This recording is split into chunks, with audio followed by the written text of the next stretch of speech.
afternoon, brethren. I want to welcome and thank everyone for tuning in and joining us from the various locations from around the world for the broadcast of today's Sabbath message. Our first message today will be delivered by David J. Smith, and it is titled Prophecy. Did you know? Part A. This is message number 1226. David J. first delivered this message on March 16th, 2005. And I'm your host today, Tim West. Okay, so I was able to resolve another issue with the website. This issue was the membership sign-up. I had set as the default for the free one-year subscription, but there were some who selected the 3-day trial for some reason, and the software that I used for the membership was broken. So I couldn't delete the 3-day trial option, and I couldn't change anyone's membership over to the free one-year subscription and reactivate them. So for anyone who found their accounts inactive, you can now log in to your membership page and access the magazine on newswatchmagazine.org. And I have also posted the probable feast day dates for this year's fall feast days on the website.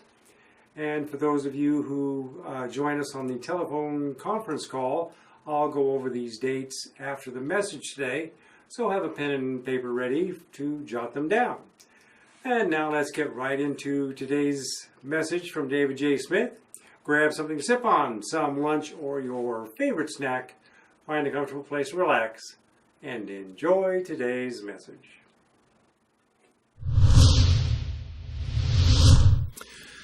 Did you know that the book of Revelation, chapter 13, the entirety of the chapter, tells about the end-time social system that is rising, and that this social system will literally create the mark of the beast? And there will be individuals all over the world that will be forced to take it while others will resist. And as a direct result, they will have tribulation brought upon them. Revelation 13 tells of this, and it will end with the coming of Jesus Christ to smash this system. Did you know also in Revelation chapter 13, verse 2, that it says that Satan, this great red dragon, will give rise to this end-time system? On May 1st, 1776, Adam Weishaupt created the Illuminati, an ultra-secret organization. As time went by, he died, and a man by the name of Giuseppe Mazzini took over the revolutionary part of the Illuminati, and Albert Pike, the spiritual part of the Illuminati, so that they could work for a world government. They hoped that it would be enforced by early into the 21st century by the age of Aquarius. Did you know that on August 15th, 1871, to give the final blueprint for the 20th and 21st century, this was to be their plan of world conquest? There was a letter that was written by them to each other that was on display in the British Museum Library in London, England until 1977, and it secretly disappeared. It was mysteriously removed by someone who was a part of the Illuminati. In graphic details, though, it outlined many revolutionary wars and 3 world wars. We've seen, starting with the overthrow of the Russian government, 1917 to 1919, we've seen revolutionary wars that have been going all over the world. They're called wars of liberation. And then we're still seeing them to this very moment in the century of 2000. And so 2001. So we are definitely headed toward the end times. Out of this particular letter, Albert Pike and Giuseppe Mazzini wrote to each other and said not only would they have all of these revolutionary wars, but they would have at least 3 world wars. We saw World War I, we all know that, World War II, but the third one was to be different. It was to pit Russian atheism against Christianity or capitalism. This was to be brought about so that they could destroy both Christianity and atheism at the same time. and therefore the worship of Lucifer would come on the scene. Did you know that in 1829 there was an American luminist who held a series of lectures in New York? She brought together all of the nihilist revolutionaries. Her name was Frances Wright. She advocated the entire Adam Weishaupt program for world government. She said that they would use the word communism, and it would make it more palatable for the human race to swallow and accept. A part of the program was equal opportunity and equal rights, and we've seen that since the 1960s and 70s, right on into the 21st century in the United States of America. Then they also advocated atheism. We've seen that sweeping the globe. The emancipation of women and free love. This has all been a part of their program to destroy the Christian morals in the country. So this organization that was to become their destructive force was called communism. It was to foment wars and revolutions all over the world. Did you know that Colonel Edward Mandell House published a book? He happened to be the top advisor to President Woodrow Wilson of the United States. He published a book called Philip Drew Administrator. He called for socialism in America that was dreamed of by Karl Marx. He also guided passage into law the Federal Reserve Act and the Graduated Income Tax, both of which are two of the 10 planks of the Communist Manifesto. Did you know that in 1919, when the United States, after their defeat in World War I of the German and the Axis powers, the occupation there, they discovered the communist rules for revolution. They stated that they wanted to corrupt the young people in the Western world. They wanted to get them away from religion so that the country would crumble. History told them, and they are students of history, that any country that turns their back upon the true and the living God, it will crumble and go into chaos. They said that they wanted to get their minds onto sex. They wanted to make them superficial. Did you know that one of the programs also that they wanted to activate in the United States of America, Great Britain, and the Western world, and Europe, was that they would get people's mind off their government by focusing them on athletics, on sexy books, and then trivialities such as movie theaters, plays, and things of that nature. Keep their minds occupied so that they could infiltrate governments. Then they could bring about the destruction of every country in which they had infiltrated. They wanted to create hostile groups, one against the other, harping on controversial matters of no importance whatsoever, not when you logically thought them through. And that way you would dissect the population, create problems between races, between religions, and so on. They wanted to also destroy the people's natural faith in their leaders by holding them up to ridicule, by also showing all of their sins and disgrace them in the eyes of the public. They wanted to always preach what they termed democracy. But when they would seize power, they would be as ruthless as possible in gaining control of the country and the lives of the people. They wanted to encourage governments to become very extravagant in their spending. This way, they would create debt crisis and cause the whole country to collapse economically. And when you're in economic upheaval, you're an easy target for Marxist communists. And remember, communism was created by the Illuminati, worshipers of Lucifer. They wanted also, as their third part of this particular program, to cause the registration of all firearms on some pretext, with a long-term range of confiscating every single gun and leaving the population helpless. This is a part of those communist rules of revolution that they found in 1919 in Dusseldorf, Germany. Did you know that the Fabian Society, a man by the name of George Bernard Shaw, in a very bad year for the rest of the world, wrote a book. It was called The Intelligent Woman's Guide to Socialism and Capitalism. He wrote it in 1928. He revealed that under socialism, you would not be allowed to be poor. They would force you to be fed. They would force you to be clothed, lodged, no matter how the poverty would be, at least they would force it. They would then force you to be employed, whether you liked it or not. And if you were discovered that you did not have the character and the industry to go out and work, then you could possibly be executed as a useless eater in society. Did you know that it was during the 1920s that V.I. Lenin made his famous predictions concerning world domination? He stated, first, we will take Eastern Europe. Then we will take the masses of Asia.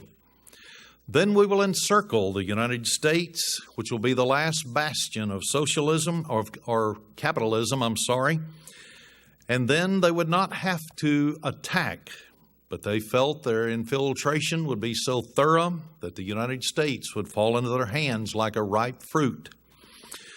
They did take Eastern Europe when Churchill, Stalin, and Roosevelt all signed the treaty that ended World War II. The Russians were allowed to take 100 million people behind the Iron Curtain. And then, later on in the 1950s, China fell, and behind the Bamboo Curtain was the largest populated nation on the face of the earth. Then the United States began to withdraw from Vietnam. And then the domino theory came about. They began to take all of Asia. Second stage complete. And then they said they would surround the United States. Cuba fell. Fidel Castro overthrew it. The most prosperous Latin American country in the Western Hemisphere, Cuba fell.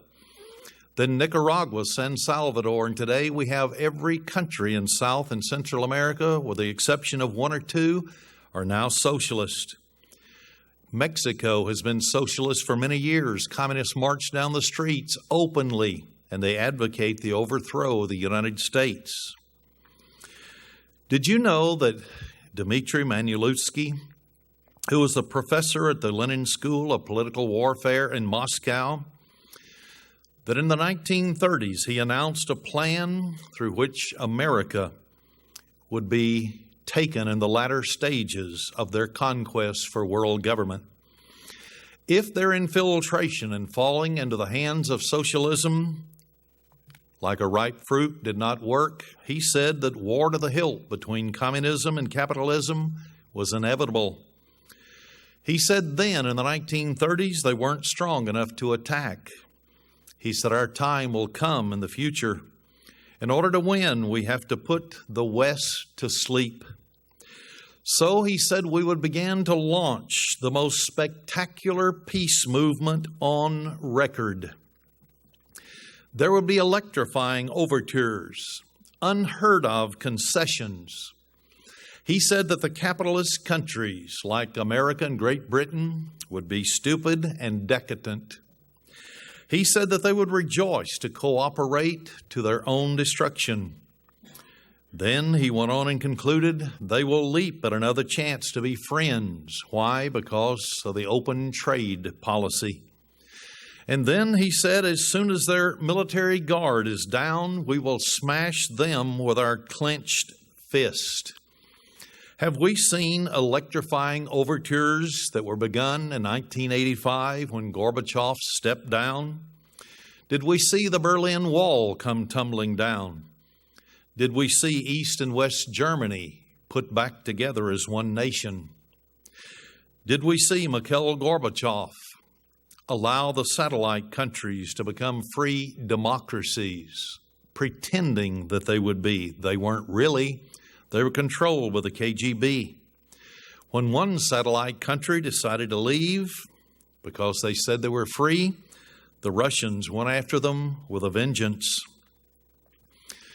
Did you know that just like the more modern day Richard Nixon, that the United States had been planned to be broken down into 9 regions. Richard Nixon said 10 and broke it down into 10 regions. But in the 1930s, to be exact, 1935, a Mr. Delbert Clark of the New York Times wrote the members of Congress, and especially Senator Robert Wagner of New York, and asked them about their reorganization of America into 9 groups. They wanted to break the 48 continental states down into 9 groups. Richard Nixon did it in 1972. Why would they do such a thing as that? A woman by the name of Mary Munt, who was the wife of former South Dakota Senator Munt, wrote a letter in the 1960s in which was published in Arizona in the National Federation of Republican Women's Clubs Literature. She said that they wanted to break the United States down into 9 groups. She said she remembered back when she and her husband had visited the Hoover Dam, and how the man who was showing the guests there that were looking at the dam, how that if they mashed one button, they could turn off the lights and electricity in San Bernardino, California. How they could mash another button and there would be no water in Los Angeles. Then she said, my mind went back to a dimly lit room way back in the 1934 in Denver, Colorado. Her husband and she had infiltrated a communist party at the University of Colorado, and the professor who was the communist was presenting their plan for seizing control of the government of the United States. Several times during this particular meeting, the phrase came up that an invasion of the United States may not be necessary to overthrow it.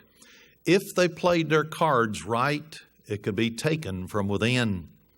And then he pulled out a map and showed how they had broken down the United States with no borders.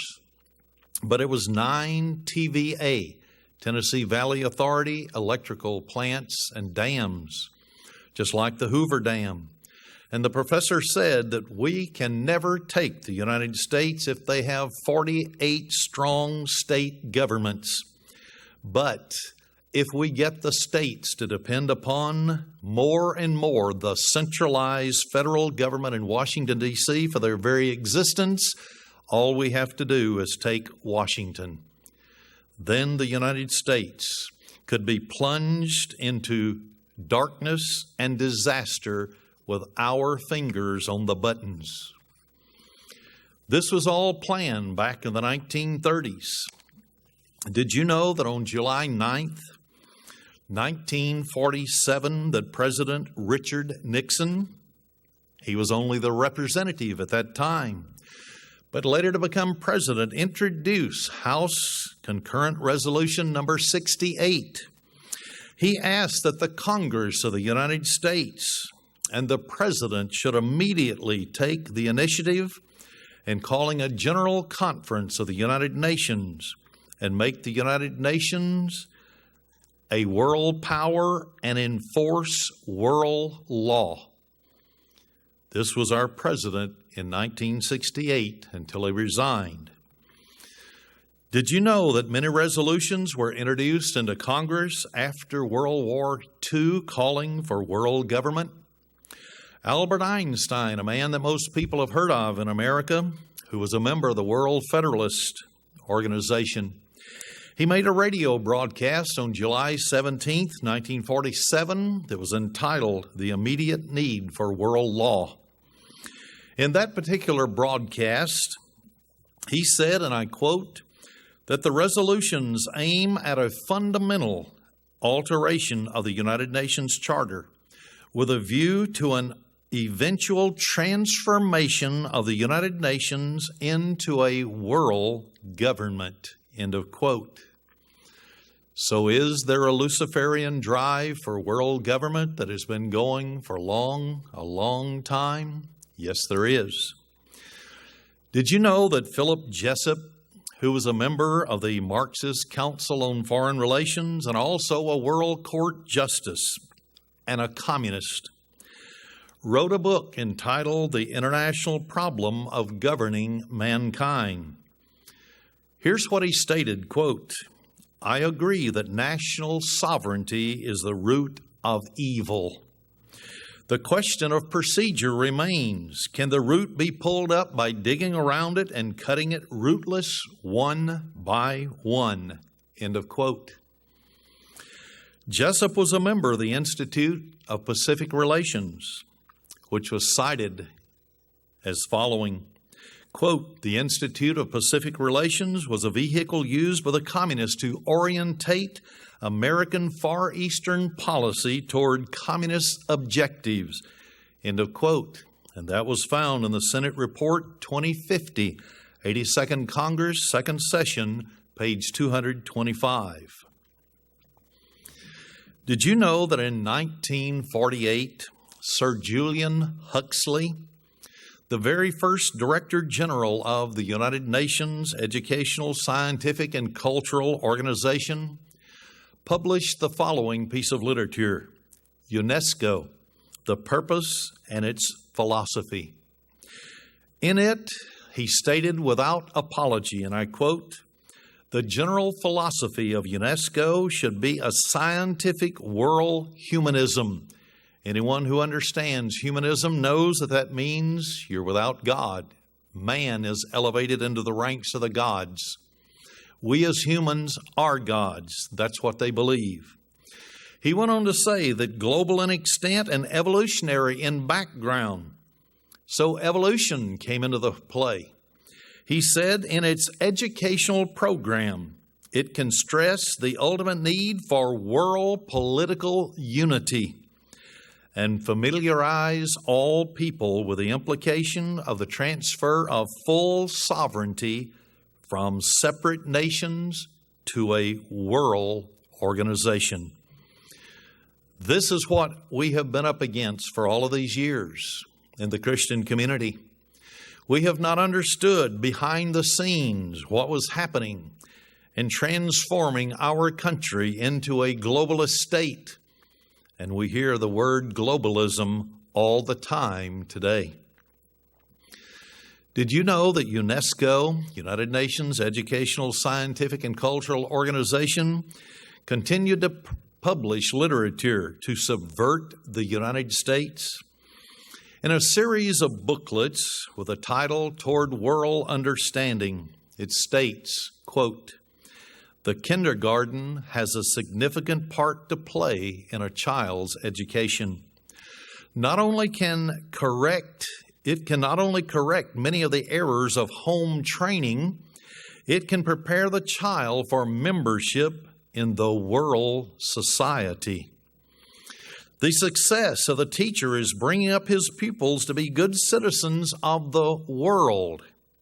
As long as the child breathes the poisoned air of nationalism, education in world-mindedness can produce little results." End of quote. So the drive for world government is on. It's been ongoing.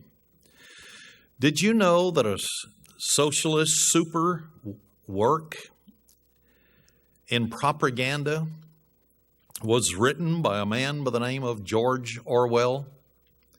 This super work was entitled 1984. This book became required reading in colleges all across America up until at least the year 1959. The book 1984 had the theme of Big Brother and such concepts as newspeak or double speak. Did you know that on July 26, 1949, 18 United States senators sponsored resolution number 56 that called for the United Nations to be restructured as a world federation? These were senators in the United States that are to represent we the people. Did you know that in 1950, on April 24th, a California district court ruled that the United Nations Charter had become, quote, "the supreme law of the land, and the judges in every state shall be bound thereby."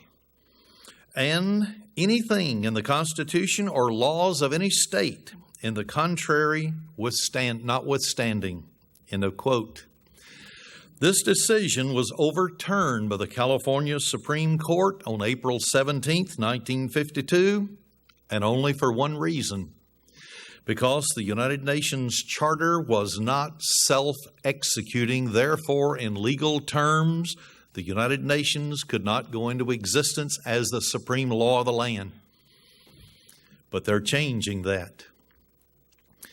Did you know that in 1951, the phrase rock and roll was created by disc jockey Alan Freed? This softer rock became the instrument through which hard rock would later come on the scene and emerge. Jefferson Airplane's leading musician by the name of Paul Cantor admitted the following, I quote, "The new rock music is intended to broaden the generation gap, alienate parents from their children, and prepare young people for revolution." End of quote. Lead singer of another group called Mothers of Invention, Frank Zappa, said, and I quote, "The loud sounds and the bright lights of today are tremendous indoctrination tools." End of quote. Did you know that in 1952, a man by the name of Aldous Huxley had a book written? It was entitled The Devils of Loudon. Inside the covers it said, and I quote, "If espoused long enough to the tom-toms and the singing, every one of our philosophers would end up by capering and howling with savages. Assemble a mob of men and women, treat them to amplified band music, bright lights, and in next to no time you can reduce them to a state of almost mindless subhumanity. Never before have so few been in a position to make fools, maniacs, or criminals out of so many." End of quote. Did you know that on April 12th, 1952, John Foster Dulles, who was a member of the Marxist Council on Foreign Relations and later became the Secretary of State, began to perpetuate a giant lie. As Hitler said, if you tell a lie big enough and long enough, everybody will believe it. Because the United States courts had rejected the United Nations Charter as the supreme law of the land, therefore he began to spread the following. He spoke before the American Bar Association in Louisville, Kentucky. This was 1952. I quote his statements.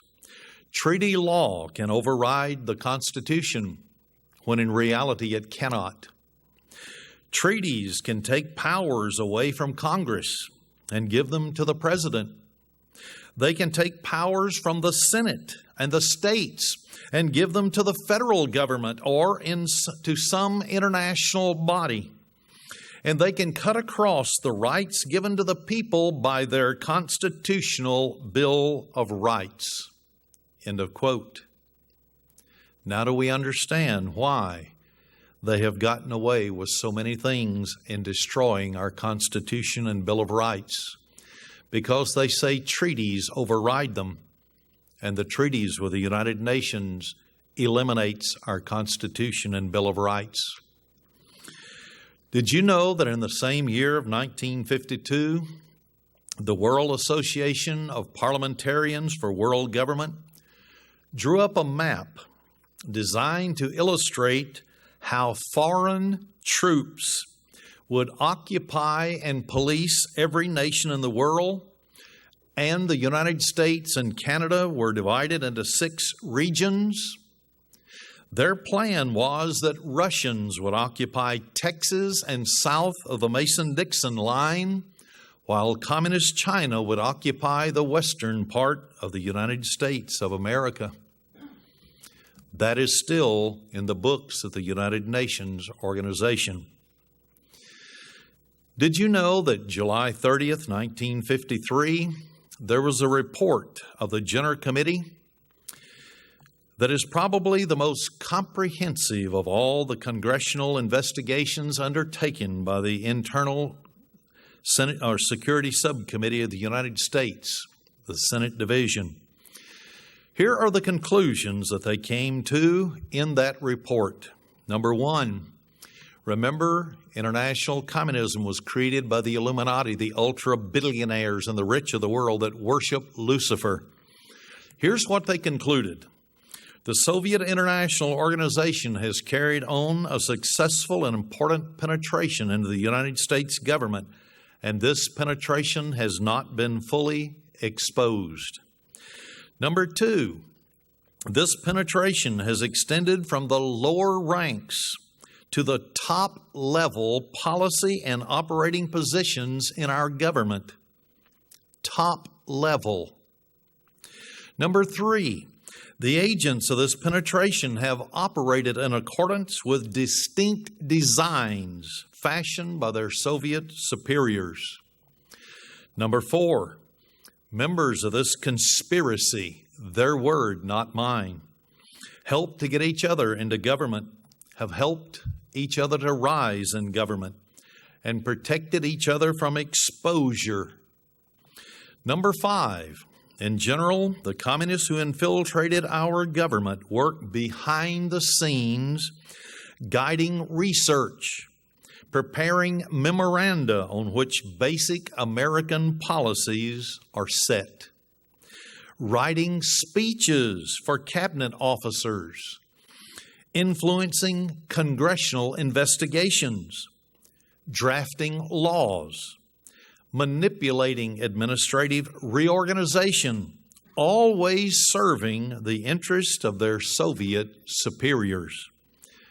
And the sixth point they made, policies and programs laid down by the members of the Soviet conspiracy are still in effect within our government and continue to be a continuing hazard to our national security. Did you know that Senator Jenner, who led the Jenner Committee, proceeded to say, quote, "Today the path toward total dictatorship in the United States can be laid strictly by legal means. We have a well-organized political action group in this country determined to destroy our Constitution and establish a one-party state. It has a foothold within our government and its own propaganda apparatus. One may call this group by many names. Some call it socialism, some collectivism. I prefer to call it democratic centralism. The important point to remember is not the ideology of the organization, but its strict organizational abilities. It is a dynamic, aggressive, elite corps forcing its way through every opening in our government to make a breach for a collectivist one-party state in America. It operates secretly, silently, continuously to transform our government without our suspecting the change is underway." I'll continue his statement. This secret revolutionary corps understands well the power to influence the people by an elegant form of brainwashing. We see this, for example, in the innocent use of words like democracy in place of representative government or Republican government. It conducts tactical retreats. It'll back up if you catch them, but only the more surely to advance to its own goal. As V.I. Lenin said, if we're caught, we'll take one step backwards, then we'll take 2 steps forward, and we're gaining momentum. I'll continue the conclusion of his statement. I know of Alger Hisses, who planned it that way. Dr. Worth of my state told us in 1934 that the plans were all drawn. The timetable had already been established. Did you know that Renee Wormser, who was the General Counsel for the United States House of Representatives Special Committee to investigate tax-exempt foundations, on April 5th, 1954, wrote to a Mr. Sproul Braden, who was the former Assistant Secretary of State and Ambassador concerning the Carnegie Foundation, the Rockefeller Foundation, the Ford Foundation, Rhodes Scholarship Trust, and on and on. On April 10th, 1954, Braden replied in writing, quote, I have the very definite feeling that these various foundations you mention were very definitely do exercise overt and covert influences on our foreign relations, and that their influences are counter to the fundamental principles on which this nation was founded that has made it so great. End of quote.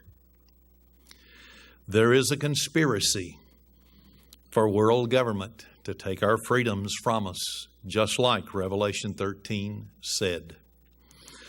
Did you know that an ultra-private organization came into being in 1954 known as the Bilderbergers? It was formed by Prince Bernhard of the Netherlands. They first met at the Bilderberger Hotel. That's where they got their name, the Bilderbergers. Bernhard's wife, Queen Juliana of the Netherlands, later became one of the first to endorse planetary citizenship, a one-world government organization. Many of the top statesmen in American politics have attended their meetings. Just a few examples, starting way back there in 1954 and moving forward, were Dean Acheson, Kristen Herter inside of our government, Dean Rusk, Robert McNamara, George Ball, Henry Kissinger, former President Gerald Ford, former President George Bush, the older Bush, Dan Quayle, Vice President, former Vice President, Lloyd Bentsen, and former President Bill Clinton. Yes, the corporate giant CEOs attend these meetings, along with David Rockefeller, who happens to be at one time the head of the Council on Foreign Relations, the Trilateral Commission, head of the Board of Directors of the Chase Manhattan International Bank. Yes, their goal was to create a corporate world government. This would set the stage for the mark of the beast.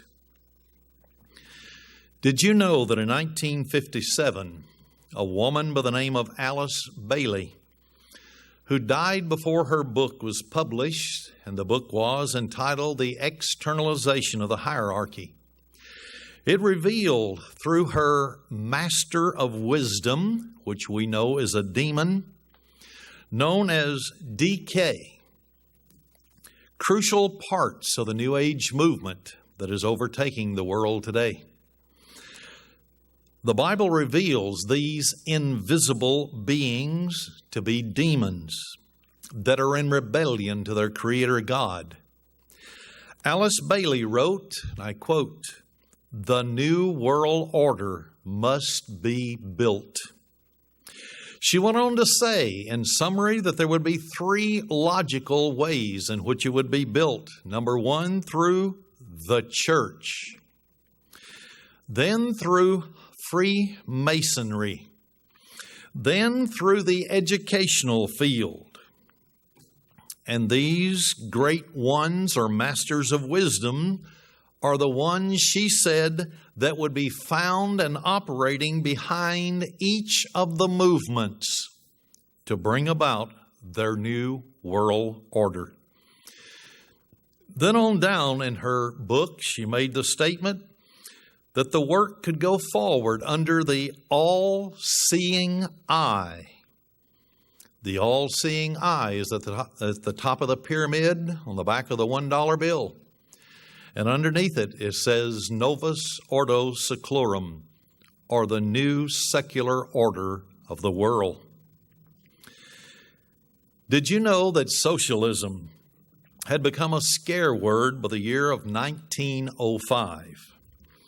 For the years between 1905 and 1955, the League for Industrial Democracy, which is a socialist group at that time, changed its name later.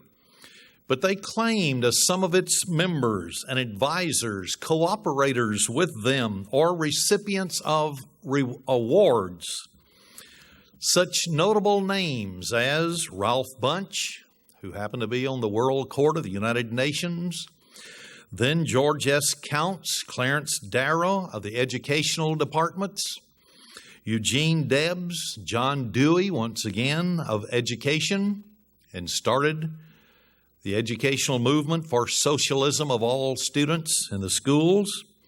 Then Senator Paul H. Douglas, a man by the name of David Dubinsky, Senator Hubert H. Humphrey, a man by the name of Walter Lippmann, very famous radio commentator, a man by the name of George Meany, Senator Wayne Morris, Walter Reuther, head of the AFL-CIO, labor unions, and then another member was Eleanor Roosevelt, wife of President Franklin Delano Roosevelt. William Shirer was another, and on, hundreds would be listed. But it should be noted that in every single one of these cases, these people occupied key positions in the fields of government, education, religion, law, labor, communications, and international diplomacy between the year of 1905 and 1955. Every one of these were renowned names in American history.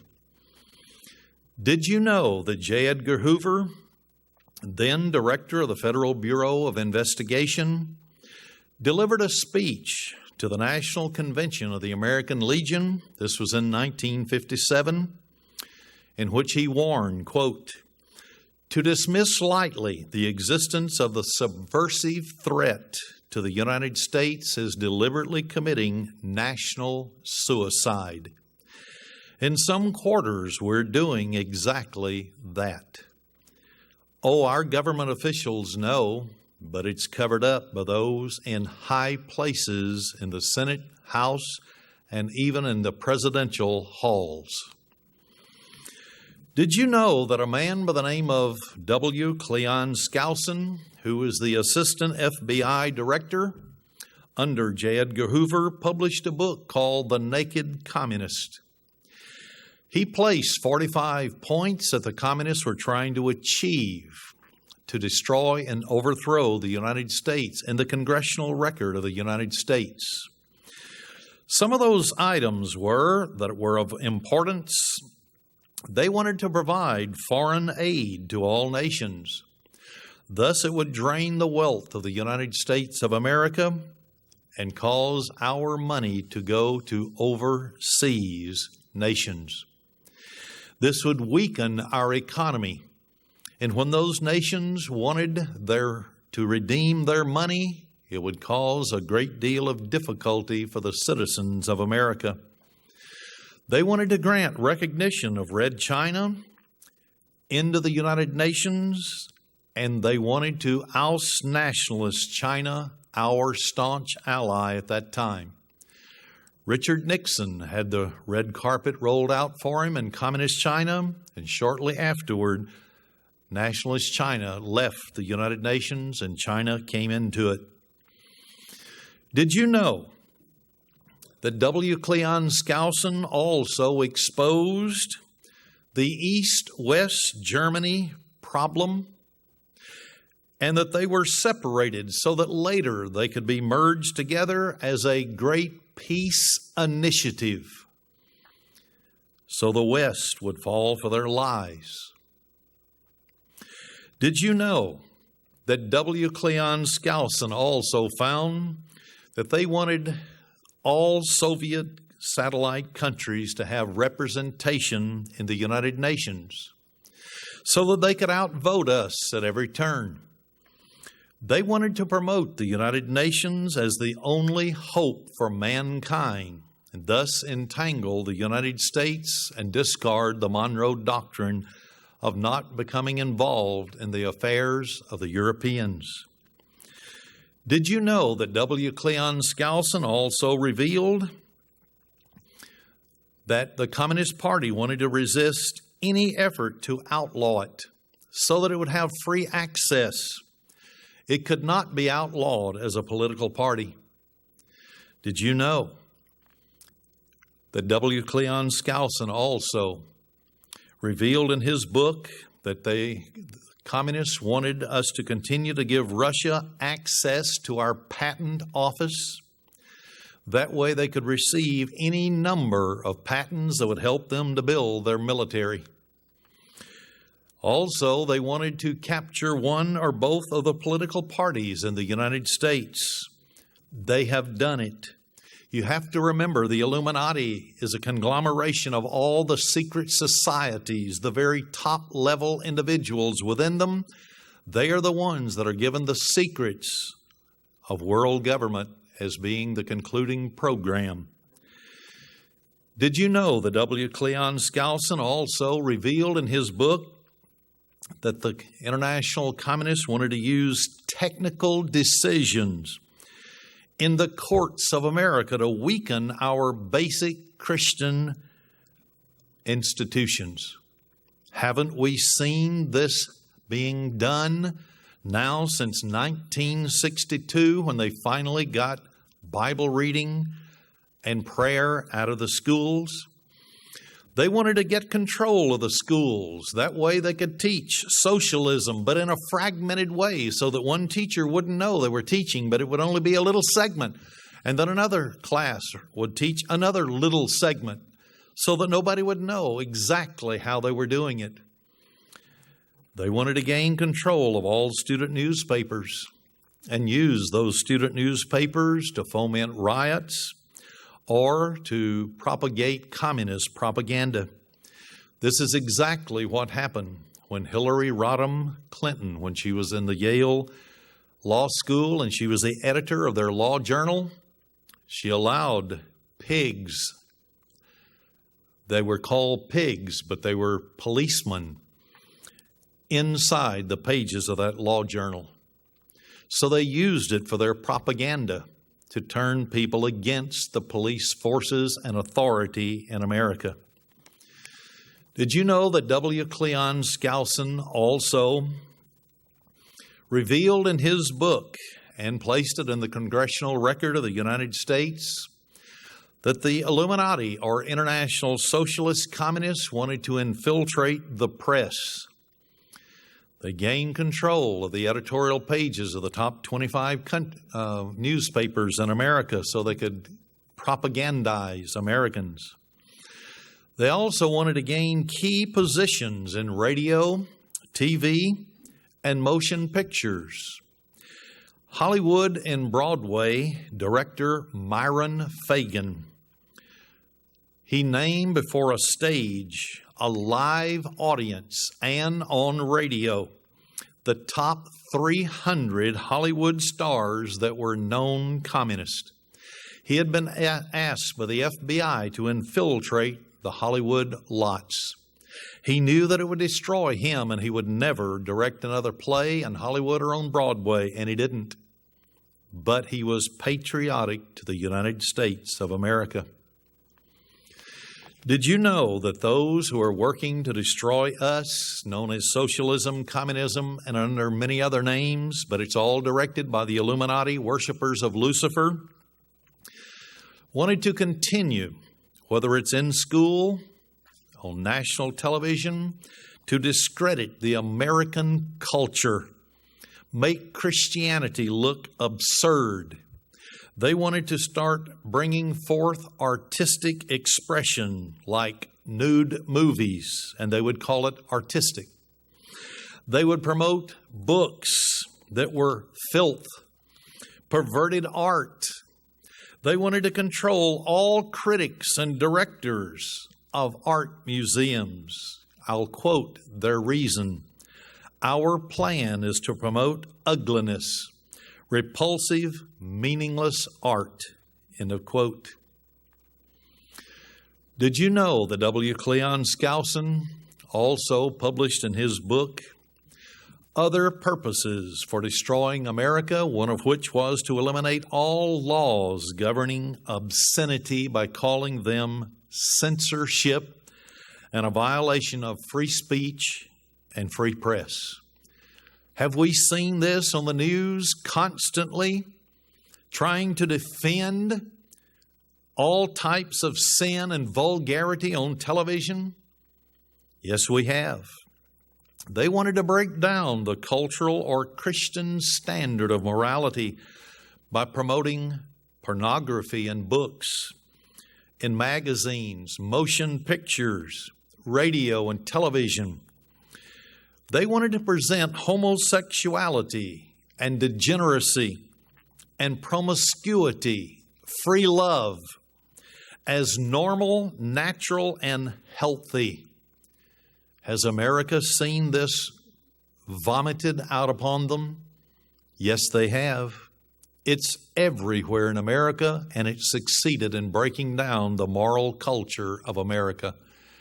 The Christian values have been eliminated except in the few here and there.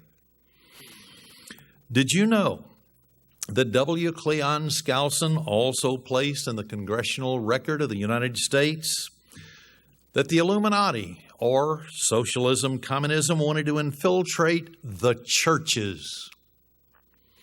They wanted to replace revealed religion in the Bible with social religion. Therefore, it would preempt any spirituality whatsoever from the churches. It would make them a social club. They wanted to discredit the Bible, it's called higher criticism, and emphasize the need for intellectual maturity and not use religion as a crutch to lean upon. Then came the World and National Council of Churches, which are front organizations for a one-world religion. When both atheism and Christianity is destroyed, they will bring forth into the public view the worship of Lucifer. And these organizations are preparing the way. Did you know that W. Cleon Skousen also placed within the Congressional Record that those who are bent upon destroying the United States for this all-powerful Luciferian one-world government, they wanted to eliminate prayer or any phase of religious expression in the schools.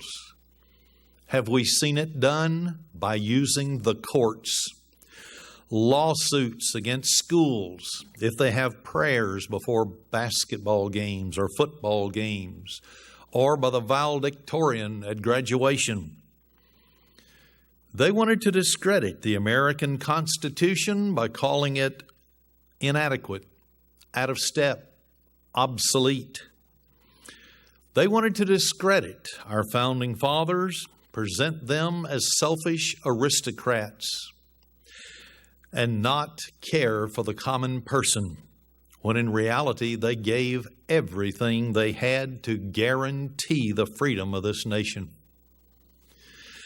Did you know that those who are working for world government and destruction of the United States Constitution and Bill of Rights said that they would belittle all forms of American culture and discourage the teaching of American history?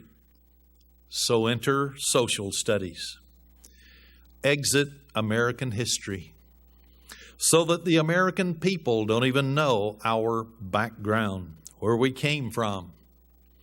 They wanted to support all movements to give centralized control over any part of our culture, whether it's education, social agencies like child welfare, welfare programs, mental health clinics, and on and on. They also wanted to eliminate all laws or procedures that would interfere with the operation of the communist apparatus internally in America.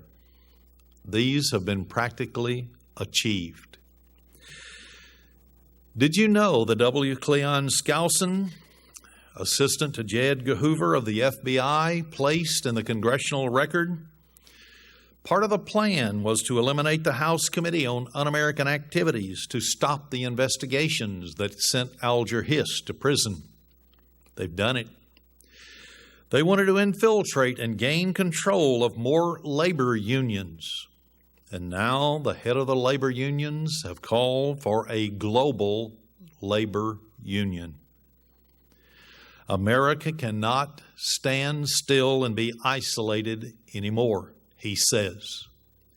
They must go global or get left behind. It sounds to me like they got the right person for this program of international socialism. He said they wanted to infiltrate and gain control of business. This is big business. So they could create monopolies in the marketplace with them in control. And when they created enough monopolies and they owned most of the large corporations the world over, then they could cause an economic collapse, just like it says in the book of Revelation, one of the horses. Be careful, don't spend all your money in one place, a penny here and a penny there for some oil, for some wheat or wine. Did you know that W. Cleon Skousen also placed in the congressional record of the United States that those who have infiltrated and trying to destroy our country and emerge it into a one-world government wanted to transfer some of the powers of arrest from the police and turn them over to social agencies? They've accomplished it. They wanted to begin to treat all behavior problems, in other words, a boy being a boy, restless, playful, but they wanted to call it a psychiatric disorder. Enter their drugs that they give them that cause them, when they begin to withdraw from them, want to murder or commit suicide as some of the side effects. Did you know that those who are working for world government wanted to dominate the psychiatric profession and use mental health laws as a means of gaining coercive control over those that may go into government and oppose the communist apparatus? It happened years and years ago with Thomas Eagleton from Missouri. They wanted to discredit the family as an institution. So now enter Hillary Clinton and her global village of children being raised by the state. They wanted to encourage promiscuity and easy divorce. Easy. They wanted to emphasize the need to rear children away from the negative influence of their parents. This way, they would attribute all prejudices, all mental blocks to the suppressive influence of parents. So enter, once again, your global village. Did you know that W. Cleon Skousen even went just a little further? He placed within the congressional record of the United States that those working for world government and to destroy our Bill of Rights and Constitution wanted to create the impression that violence and insurrection are legitimate aspects of the American tradition.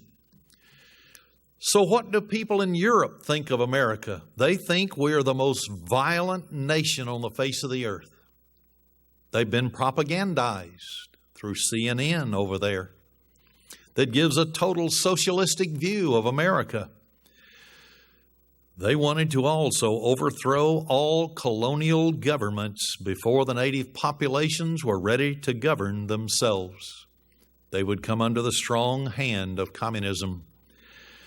Then they wanted to work incessantly so that they could internationalize the Panama Canal, take it away from America.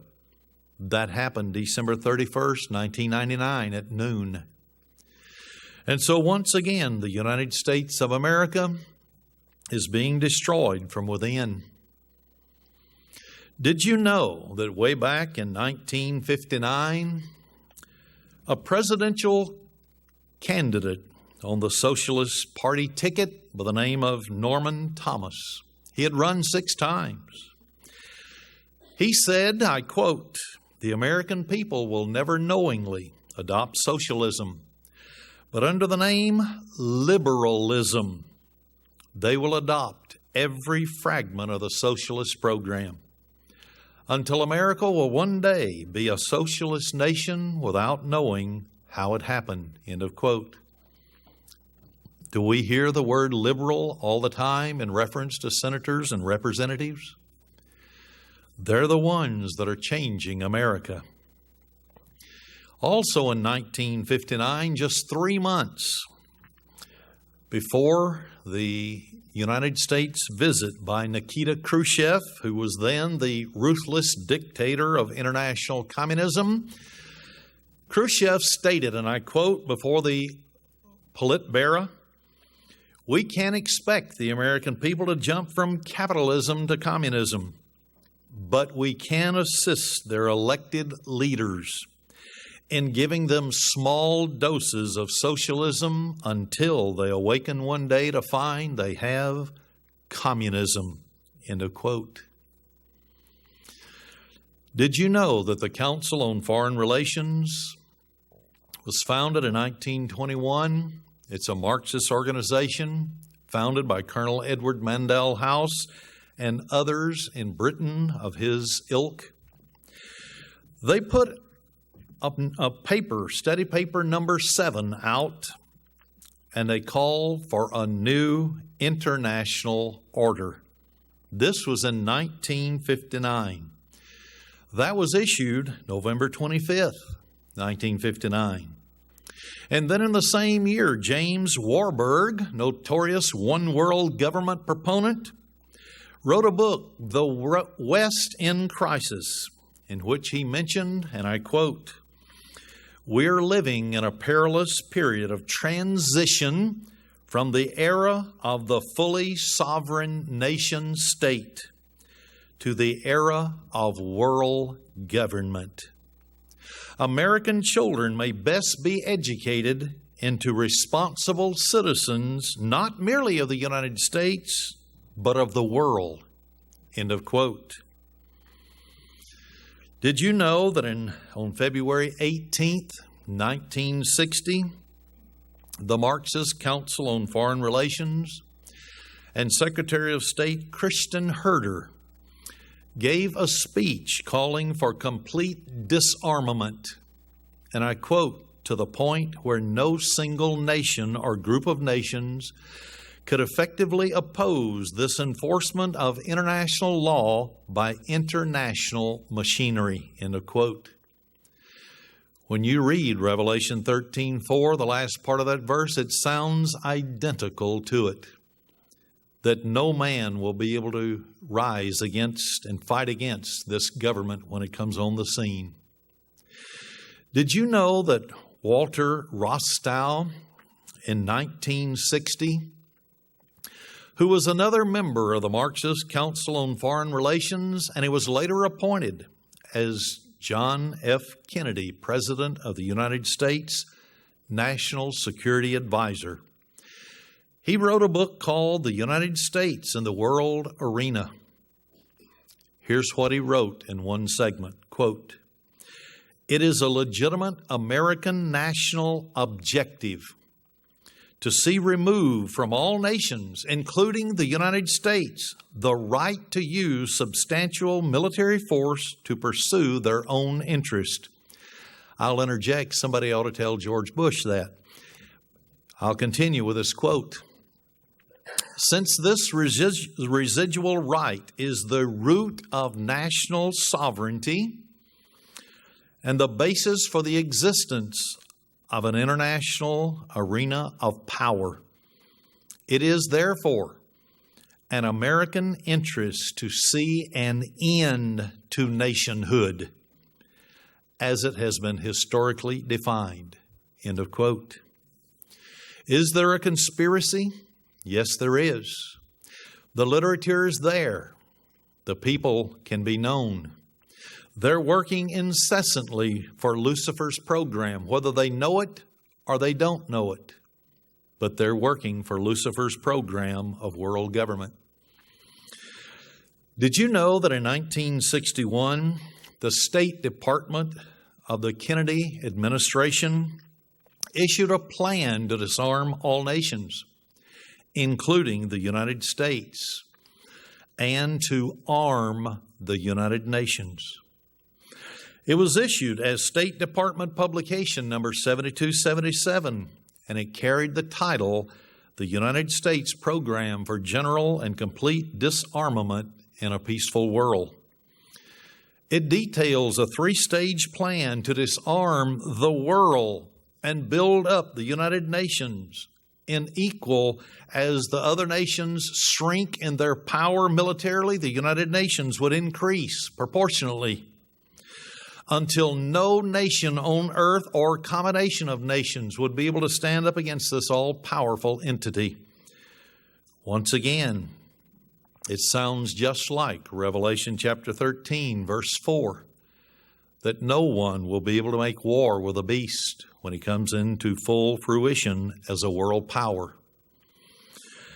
Did you know that in 1961, the United States stood by and watched the Congo in Africa be overrun by communist United Nations troops because of their agreement on July 14th, 1961, to a United Nations resolution?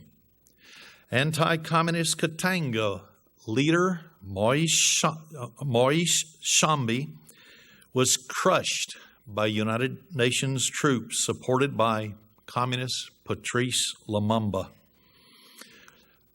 Tshombe was anti-communist, and he was crushed.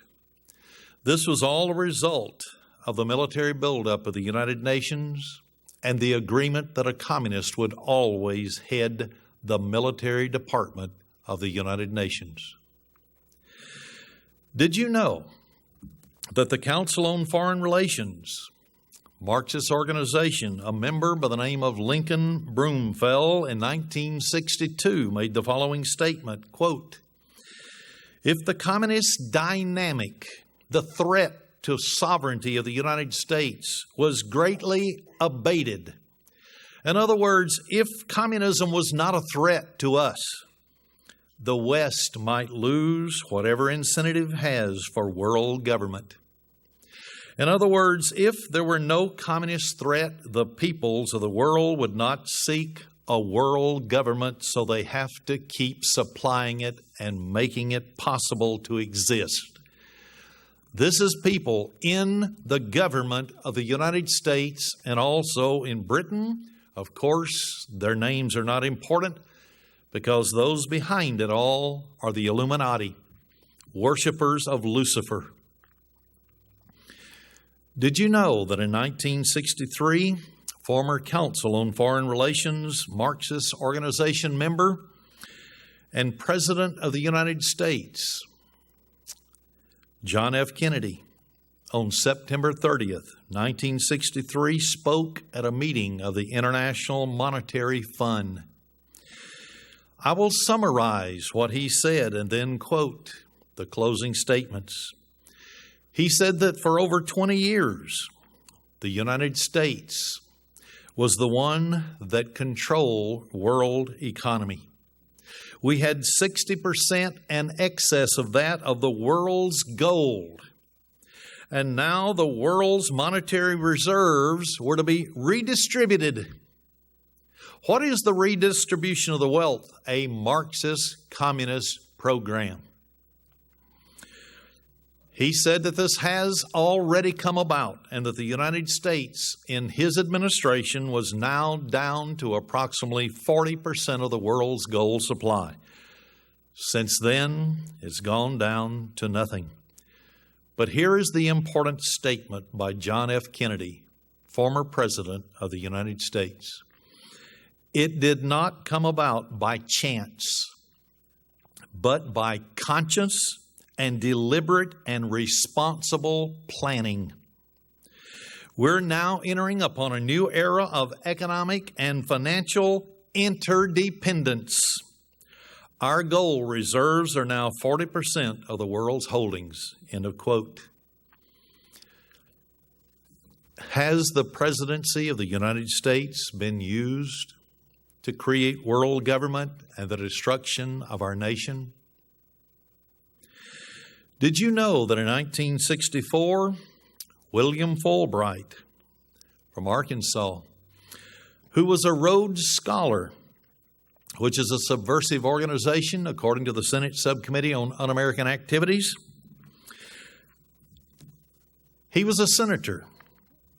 While chairman of the Senate Foreign Relations Committee, Fulbright wrote the book Old Myths and New Realities.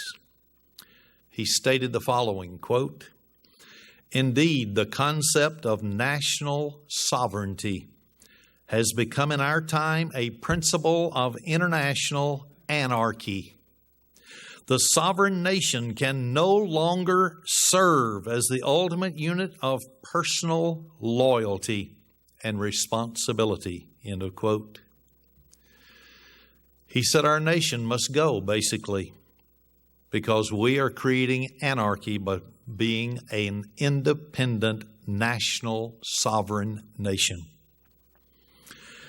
So there is a program for world government. It's happening, and it's been happening for a long, long time. They have gained momentum, and the momentum is with them at this point in time. Did you know that way back in 1967, before Richard Nixon even became President of the United States, he was calling for a new world order? While at the same time, Robert Kennedy was calling for a new world society. Same thing, different spelling.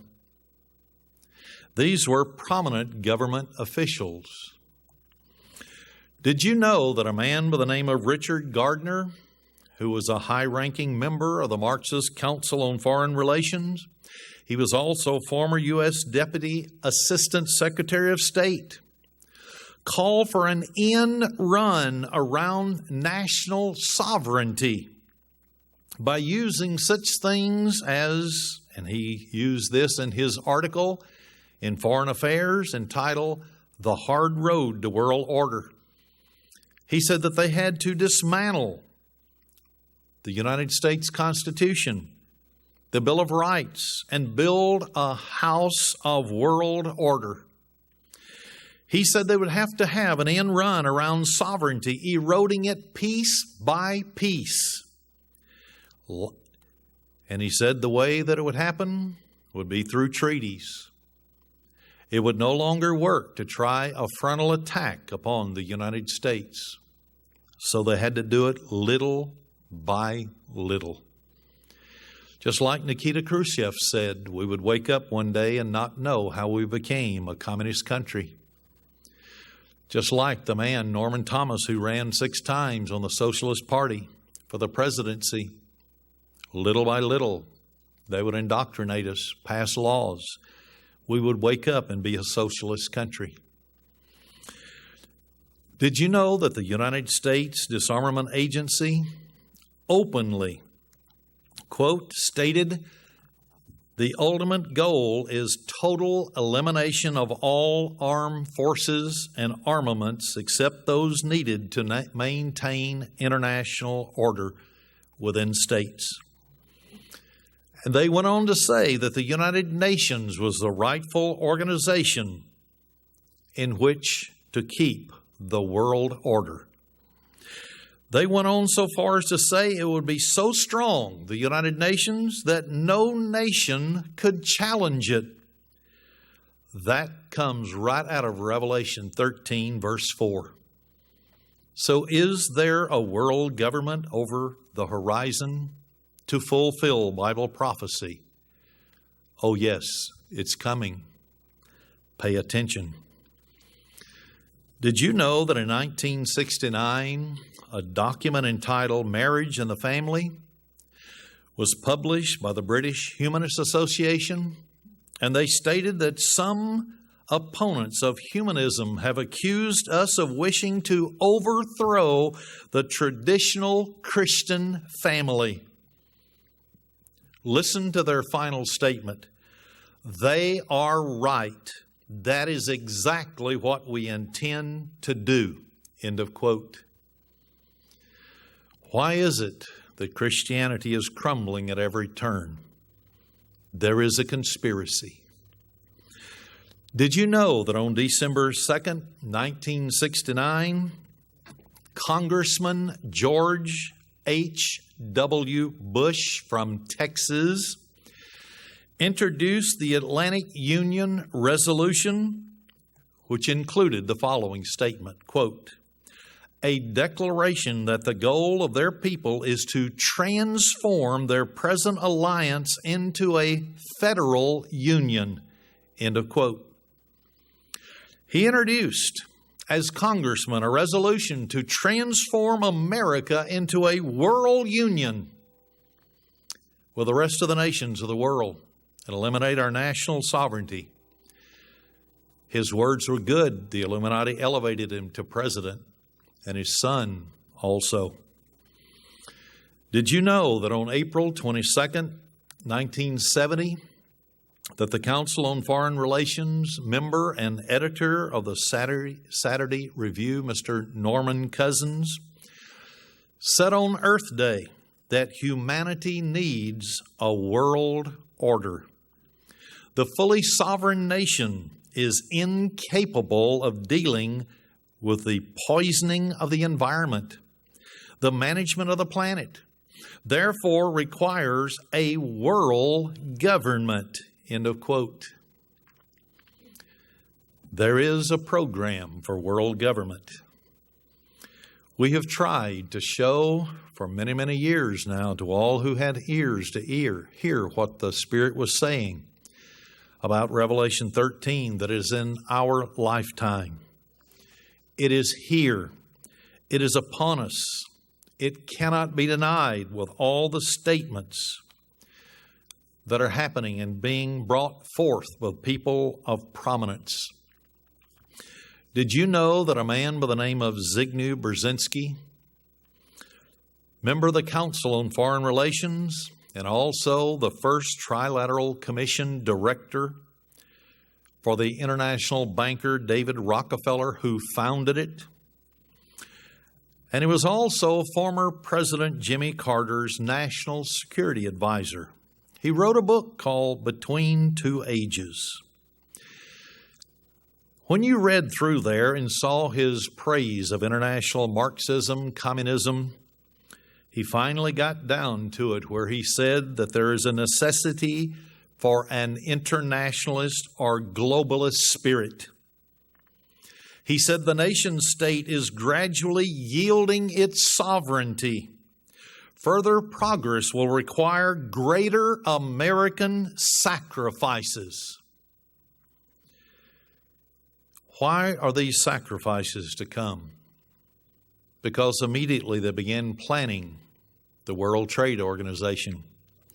They began to plan NAFTA between Mexico, the United States, and Canada, open the borders. And so that companies could go down to Mexico, they could go to the Philippines, they could go to communist China. They could go offshore and get cheap labor. And therefore, it would require greater American sacrifices if we lived in a globalist society, because the wealth would be taken away from America and exported around the world. Did you know that the Trilateral Commission roots literally stem from Zbigniew Brzezinski's book, Between the Two Ages?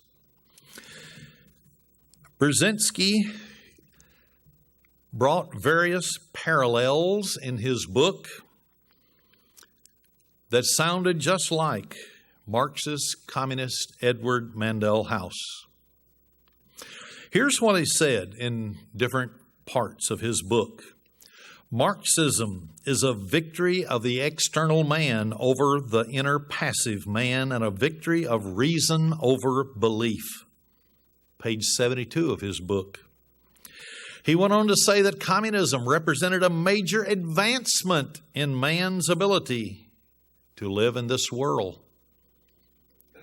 Doesn't sound very patriotic, does he?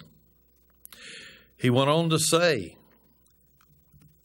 throughout the pages of his book, that the United States could not remain a free country, but had to become an interdependent nation, along with the rest of the economies of the world.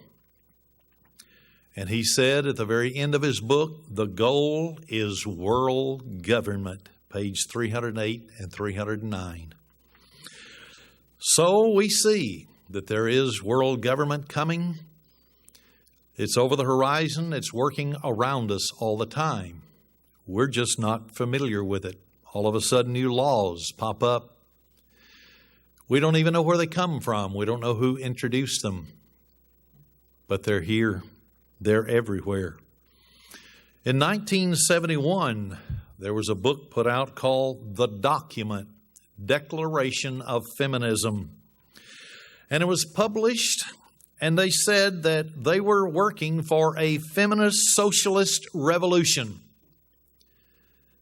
That's what they wanted.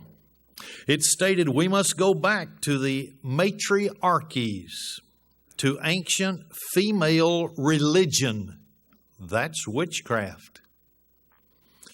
They said in order to break the tyranny of class oppression, it's necessary to establish a socialist order. They said in the final hours of capitalism, we will dance on the grave of corporate America. They went on to state in this book, The Document, Declaration of Feminism, marriage is the key institution that has failed us, and we must work to destroy it. End of quote. So there is a conspiracy to destroy everything about America, everything that is cherished by us who are Christians. Jesus Christ foretold that. He laid it down clearly in the book of Revelation, and he even gave the author of the conspiracy, Satan, the devil. And it's unfortunate for those individuals who do not believe in the supernatural. Certainly the occult does. Certainly the leaders of the Illuminati do, because they worship Lucifer by name. They don't like to call him Satan. They say Satanism is a fallacy. They call him Lucifer. They believe that he is the brother of Jesus Christ. This is another one of their misinformation packets they like to pass along. They say that Jesus Christ hates mankind. Just look around and you'll see all the horror that is being achieved in the name of religion. And as soon as Lucifer takes over, the world will be happy. In other words, a counterfeit kingdom of God.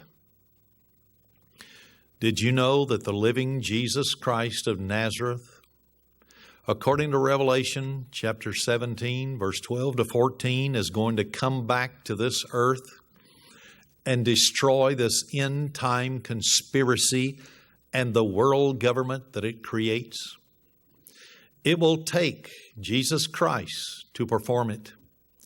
It will take Jesus Christ in all of his power and the resurrected saints with him to set in motion the true government of God on this earth that will bring peace, that will bring happiness, that will give the human race for obedience to the everlasting covenant for which he shed his blood. They will begin to prosper because of it. They will have happiness unknown by the rest of the world.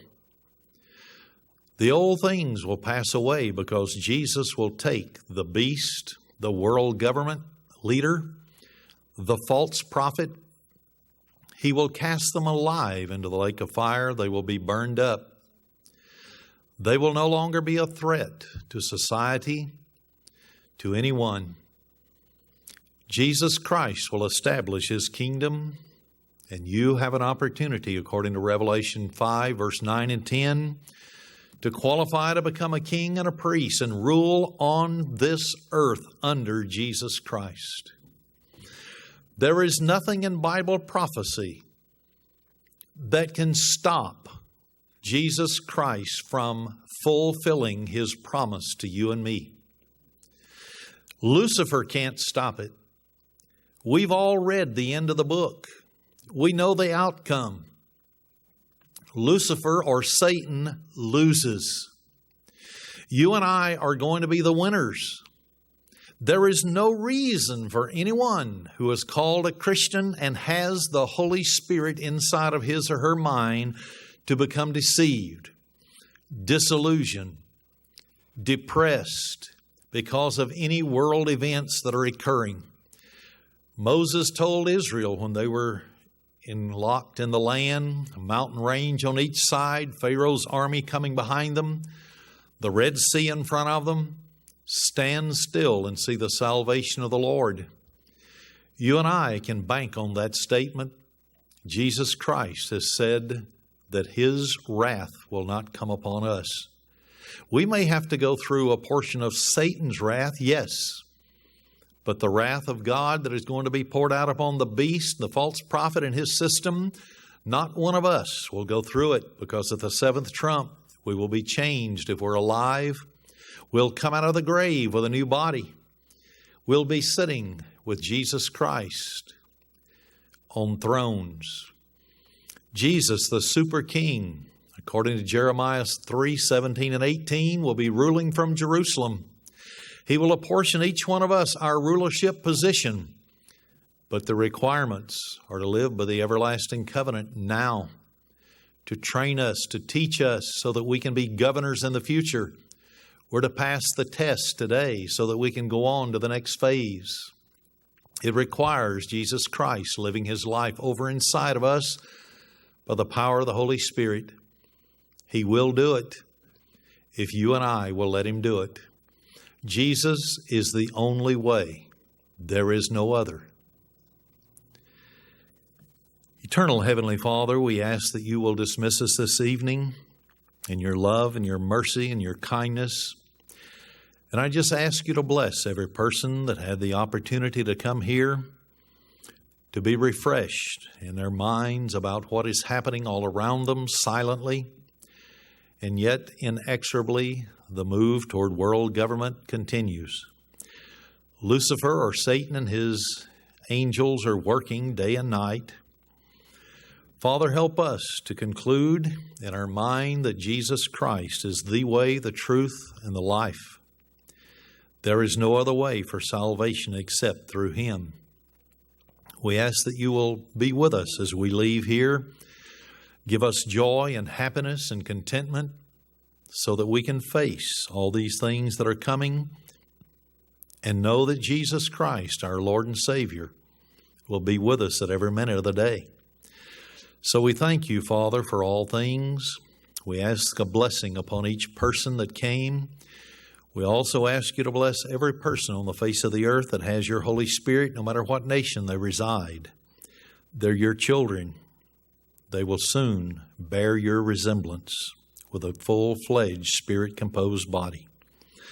Dismiss us now. Send your angels with us as protecting angels for the rest of the week. Let them be the ministering spirits they were designed to be, to bring us forward one step closer to salvation. So be with us now, and we love you, Father, because you first loved us. In Jesus' name, amen.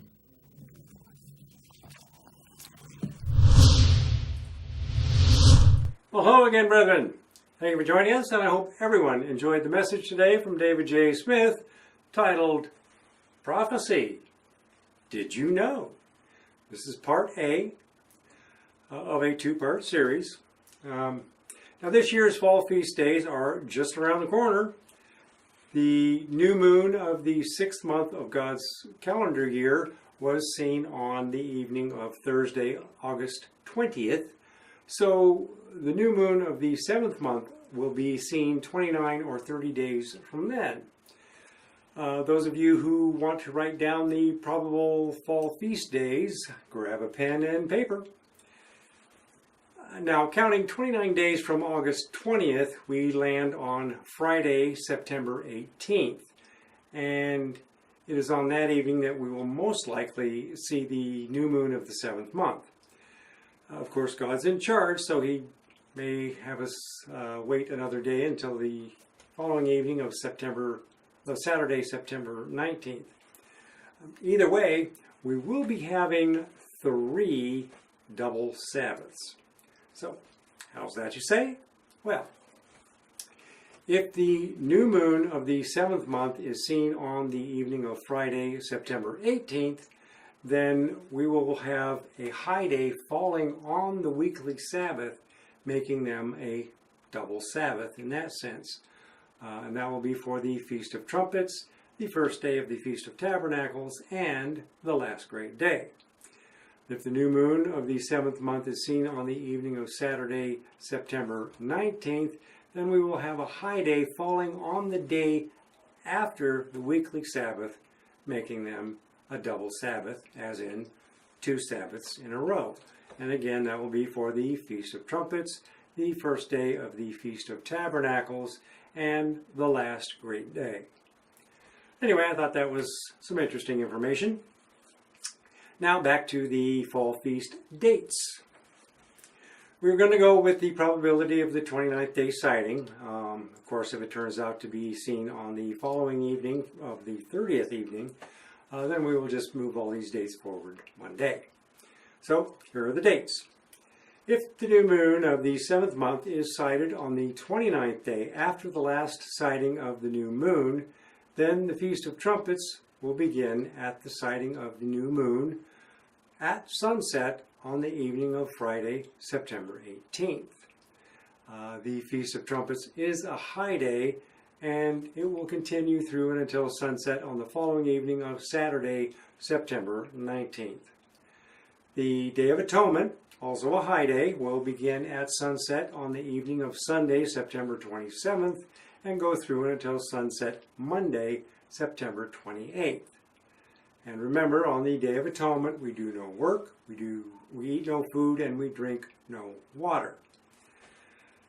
Now, the next high day will be the first day of the Feast of Tabernacles, and it will begin at sunset on Friday, October 2nd, and going through and until sunset on Saturday, October 3rd. And then we finish up with the last high day of God's calendar year being the last great day, which begins at sunset on the evening of October 9th and goes through until sunset the following evening of Saturday, October 10th. Now, October 4th through 9th are not high days. They are, though, the Feast of Tabernacles. So if it is at all possible, we should take off all of those days during the feast. And that would be from sunset on the evening of Friday, October 2nd, through and until sunset on the evening of Saturday, October 10th. Now, I will display these dates on the screen behind me here, as well as on the website, newswatchmagazine.org. And as for the free one-year subscription to Newswatch Magazine, the activation issue has been resolved, so anyone who may have experienced that issue, you can now log into your account on newswatchmagazine.org. Now, if you have not signed up yet for your free one-year subscription to Newswatch Magazine, I encourage you to do so. There is an orange subscribe or login button. It is located in the upper right-hand corner of the homepage on newswatchmagazine.org. It's quick, it's simple, and it's worth it. And now, brethren, I'd like to mention that Brenda Smith would like to extend her gratitude for everyone's continued support, as demonstrated through your tithes, offerings, donations, and prayers. And remember that your support is always a tremendous help. So if you found that these messages have been a blessing to you, we would like to ask in return if you could also be a blessing to us. Whatever the good Lord moves you to give and your finances will allow is always greatly appreciated and will always be used to continue to get God's word out to all those who have an ear to hear. You can send your tithes, donations, and offerings to Post Office Box 36, Waxahachie, Texas 75168. Brethren, don't forget to follow us on Facebook.com/The Newswatch Mag. That's The Newswatch Mag, all one word. And don't forget to sign up for your free 1-year subscription to Newswatch Magazine. And please spread the word and let others know about the magazine and our Facebook page. Until we meet again, do not accept the mark of the beast. And let's make all our days worthy of God's blessings. You all have a blessed week, and goodbye for now.